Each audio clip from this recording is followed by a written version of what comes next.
Hola, bienvenidos. Mi nombre es Beida Mojica y me complace facilitarles el módulo 4 del curso Logística Internacional 1. Este módulo se denomina Normativas vigentes sobre importación de vehículos y en él se analizarán las leyes panameñas aplicables al trámite de importación de bienes, especialmente lo concerniente a vehículos, con miras a brindar una mejor comprensión del tema. El módulo 4 se ha dividido en dos temas: leyes aduaneras panameñas y presentación de quejas ante la Autoridad de Protección al Consumidor y Defensa de la Competencia. En ellos se presenta de forma sencilla y clara las disposiciones que establecen y regulan el régimen aduanero de importación, así como las obligaciones que surgen para las partes que actúan en la ejecución del trámite, fundamentados en que los consumidores, quienes recibirán los bienes o servicios importados, tienen derechos y pueden verse afectados en caso de incumplimiento por parte de los proveedores o agentes económicos. Se ha incluido un apartado en el que se desarrollará el procedimiento para la presentación de quejas ante la autoridad competente. Para el desarrollo del tema Leyes aduaneras panameñas, se ha tomado como referencia la Constitución Política de la República de Panamá, específicamente el contenido del numeral 7 del artículo 200, que preceptúa que son funciones del Consejo de Gabinete, entre otras, fijar y modificar los aranceles, tasas y demás disposiciones concernientes al régimen de aduanas, con sujeción a las normas previstas en las leyes a que se refiere el numeral 11 del artículo 159 de la misma excerta legal. De igual forma, nos referiremos al Decreto Ley número 1 de 13 de febrero del 2008, que crea la Autoridad Nacional de Aduanas y dicta disposiciones concernientes al régimen aduanero, y al Decreto de Gabinete número 41 del 11 de diciembre del 2002, por el cual se desarrollan las disposiciones concernientes al régimen de aduanas. Con el propósito de comprender lo atinente a las importaciones, se hace necesario conocer el significado de algunos términos que guardan relación con la materia. Así tenemos que importación es el régimen aduanero que consiste en introducir legalmente al territorio aduanero de la República productos procedentes del exterior o de zonas o puertos libres debidamente establecidos en Panamá. El sujeto activo en el trámite de los distintos regímenes aduaneros es el Estado y se entiende por sujeto pasivo a aquellos que importen o exporten en cualquiera de sus modalidades bienes al territorio nacional. ¿Y qué es el territorio aduanero? Se entiende por territorio aduanero al territorio nacional y comprende el espacio geográfico del Estado comprendido entre sus fronteras, incluyendo las áreas terrestres y acuáticas, dentro de las cuales la autoridad aduanera ejerce su total competencia en ejercicio de sus atribuciones. Los regímenes aduaneros, según la naturaleza y objetivos de la operación, pueden ser definitivo, temporal, suspensivo y de perfeccionamiento. Producto de ellos surgen obligaciones aduaneras, ¿verdad?, que se realizan cuando se origina un conjunto de obligaciones que pueden ser tributarias o no tributarias entre el Estado y los particulares, producto del ingreso, permanencia o salida de mercancías del territorio aduanero. El Decreto Ley número 1 del 13 de febrero del 2008 crea la Autoridad Nacional de Aduanas y dicta disposiciones concernientes al régimen aduanero. Establece que las normativas aduaneras son las disposiciones legales y reglamentarias vigentes que regulan la aplicación del sistema aduanero y las relaciones jurídicas que de ellas se derivan. Esta norma contempla que el control aduanero se refiere al ejercicio de las facultades de la autoridad regente de la actividad aduanera nacional y señala que este control es ejercido por la Autoridad Nacional de Aduanas, ANA, que es una institución de seguridad pública que posee las siguientes características: personalidad jurídica, patrimonio propio, autonomía en su régimen interno y jurisdicción en todo el territorio nacional. Nuestra legislación nacional establece que todo vehículo que entra al territorio panameño está sujeto al pago de impuestos, salvo ciertas excepciones, como es el caso de los vehículos pertenecientes al personal diplomático o de organizaciones internacionales, entre otros. Es por ello que al importar un vehículo se debe tener en cuenta que existen ciertos documentos que son de vital importancia.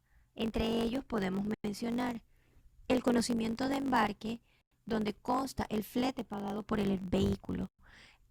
Este documento puede ser el BL o Bill of Lading cuando se trata de un transporte marítimo, el Air Bill cuando el transporte es aéreo o la carta de porte terrestre cuando, pues su nombre lo dice, se haga vía terrestre esa introducción al país. Además de eso, es importante mencionar que se requiere el título de propiedad original, la factura comercial original y el certificado de control ambiental. Este certificado de control ambiental debe estar aprobado por o autorizado por el MINSA y por la Autoridad Nacional de Aduanas. Cálculo del impuesto de importación. El acto por el cual se fija la cuantía de los derechos e impuestos exigibles se denomina determinación de la obligación tributaria aduanera. La ley preceptúa que es responsabilidad del declarante o de su agente corredor de aduanas llevar a cabo el aforo, señalar el monto de la obligación tributaria, cumplir con los requisitos y formalidades para la aplicación del régimen respectivo, y todo esto debe realizarse de manera previa a la presentación de la predeclaración ante la Autoridad Nacional de Aduanas. Para calcular el impuesto de introducción se debe tomar como base el CIF o denominado costo seguro y flete, que no es más que el valor actual depreciado del vehículo, el costo del flete que se pagó por ese auto y el seguro que debe aparecer en el conocimiento de embarque. Cuando no aparece especificado, la autoridad se va a encargar de determinar el flete, teniendo como base el 14% del valor actual del vehículo y el seguro sobre la base del 1% del costo del mismo. Adicional a ello se va a aplicar el impuesto de transferencia de bienes, muebles y servicios, ITBMS, por un 7% y el impuesto selectivo al consumo, que se fijará en base al CIF.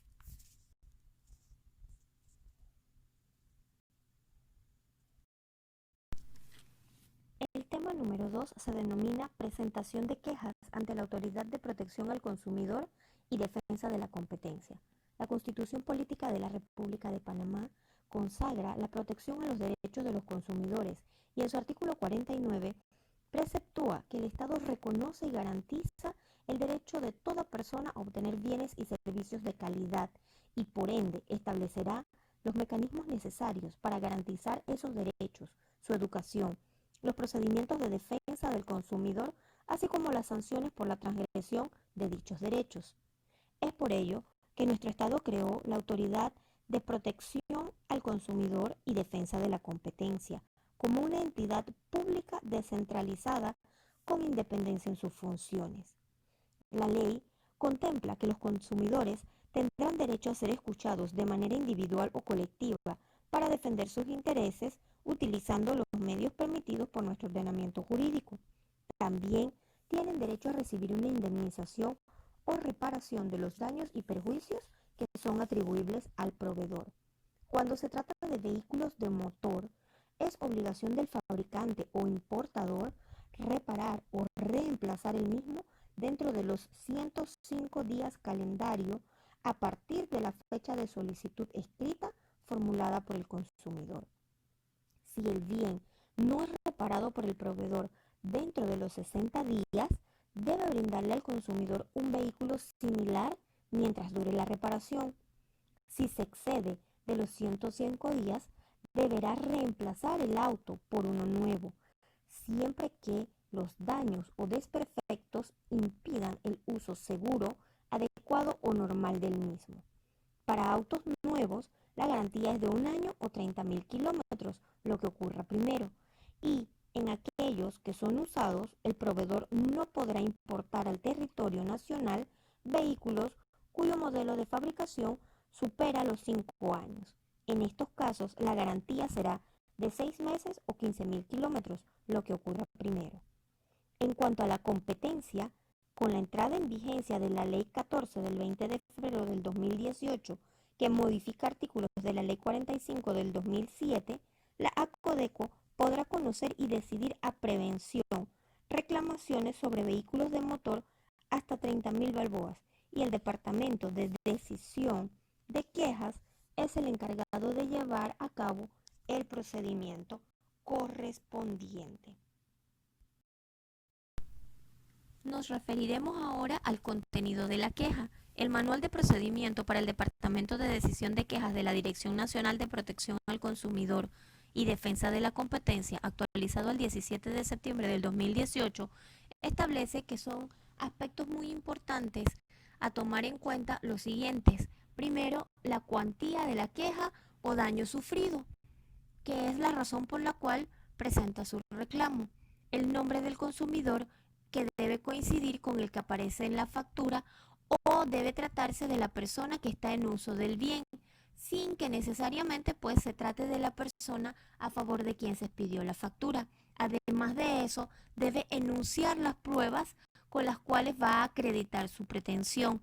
La dirección del consumidor, así como sus números de residencia o lugar de trabajo, son sumamente importantes para mantener la comunicación y localizarlo o ubicarlo en caso de ser necesario. Finalmente, es importante establecer cuál es la pretensión de la queja, es decir, indicarle a la autoridad lo que se solicita, ya sea reparación o reemplazo del bien, devolución de dinero, resolución de un contrato o la indemnización por daños y perjuicios ocasionados.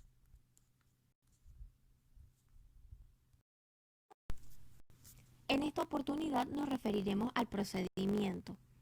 La queja debe ser presentada por el consumidor ante la Dirección Nacional de Protección al Consumidor, oficinas regionales o dependencias municipales de que disponga la autoridad. Una vez admitida la queja, se elaborará una providencia en la que se dejará constancia de la fecha y hora en que se celebrará la audiencia respectiva. De esta se debe correr traslado al agente económico, es decir, al representante legal o a la persona que se encuentra encargada al momento en que se lleve a cabo la diligencia de notificación. Este traslado se hará por un término de 5 días hábiles, y una vez surtido este trámite, el agente económico deberá acreditarse en el expediente para poder presentar su escrito de oposición, para incidentar e incluso para participar en la audiencia. Cuenta con 5 días hábiles posteriores a la notificación de la queja para presentar su escrito de oposición. ¿Y cómo puede hacer para acreditarse en el expediente? Pues cuando se trata de personas naturales, el poder puede ser otorgado mediante carta o documento simple. Y cuando se trata de personas jurídicas, su representación deberá hacerla quien conste en los instrumentos legales correspondientes. La audiencia tiene carácter oral y sin formalidades. Durante el desarrollo de la misma, quien presida dicha diligencia deberá explicarle a las partes cuál es el proceso completo y debe procurar advenirlas. Si logra un acuerdo, se da por finalizada la audiencia y se ordena el archivo del expediente previo a la resolución respectiva. En caso de que no se llegue a un acuerdo, entonces el proceso deberá seguir su curso y se va a establecer para que cada una de las partes tenga la oportunidad de proponer las pruebas y formular sus alegatos. De esa audiencia se deberá levantar un acta donde se deja constancia de todo lo actuado, y la misma debe ser firmada por las partes que intervinieron en ella. El Director Nacional de Protección al Consumidor es quien va a decidir la causa y lo hará mediante una resolución que va a ser notificada a las partes. En el evento que una de ellas no esté de acuerdo con lo decidido, puede presentar el recurso de apelación ante el Administrador de Protección al Consumidor y Defensa de la Competencia. Debo indicar que en lo concerniente al procedimiento jurisdiccional contemplado en la Ley 45 del 2007 y demás acciones que los consumidores estimen convenientes para defender sus derechos, serán materia de otro curso, tomando en consideración la complejidad de las mismas. Gracias por su atención. Espero que la información aquí brindada llene su cometido y les invito a revisar el documento elaborado en Word como complemento a la presentación.